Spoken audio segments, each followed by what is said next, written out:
సజ్జల రామకృష్ణారెడ్డి ఇంకా జగన్ రెడ్డి అధికారంలో ఉన్నట్టు, తానింకా సకల శాఖల మంత్రి అనే భ్రమలోనే ఉన్నట్టున్నాడు.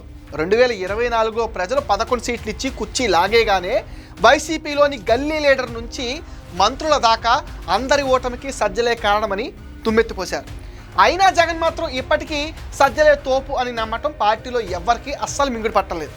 అలాంటి సజ్జలు వచ్చి కూటమి ప్రభుత్వాన్ని విమర్శిస్తున్నాడు. ఆ పార్టీలో ఎంపీలు, ఎమ్మెల్యేలు, మాజీ మంత్రులు ఎవరూ లేరా? వాళ్ళు ఎవరు మాట్లాడలేరా అనేదే ప్రజలకు వస్తున్న ఫస్ట్ డౌట్. ప్రజాప్రతినిధి కాని సజ్జలకు పార్టీ బాధ్యతలు అప్పగిస్తారా? 2024లో గెలిచిన 11 మంది ఎమ్మెల్యేలు ఏమైపోయారు? వాళ్ళని ఎందుకు బయటికి రానివ్వటం లేదు? సాయిరెడ్డి అంటూ వారికి పొగబెట్టింది, షర్మిలపైన నీచమైన పోస్టులు పెట్టించింది కూడా సజ్జల కాదా అని వైసీపీ కార్యకర్తలే సోషల్ మీడియాలో విపరీతంగా చెలరేగిపోతున్నారు.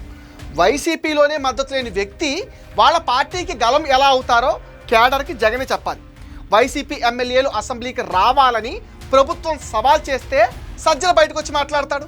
కొమ్మినేని అరెస్ట్ చేసినా ఈయనే బయటకు వచ్చి మాట్లాడతాడు. లిక్కర్ కేసు గురించి కూడా ఈయనే, అరెస్ట్ అయి జైల్లో ఉన్న వాళ్ళని పలకరించడం కూడా ఈయనే. కనీసం కార్పొరేటర్ కూడా కాని సజ్జల ఏ అధికారంతో, ఏ అర్హతతో వైసీపీ తరఫున మాట్లాడుతున్నాడని అధికార పక్షం అడుగుతుంది.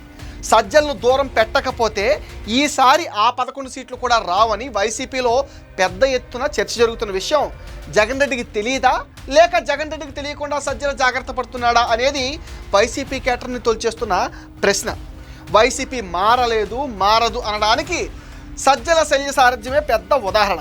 సజ్జల ముందు కార్పొరేటర్గా నెగ్గి ఆ తర్వాత ప్రభుత్వాన్ని ప్రశ్నించాలని తెలుగుదేశం అంటోంది.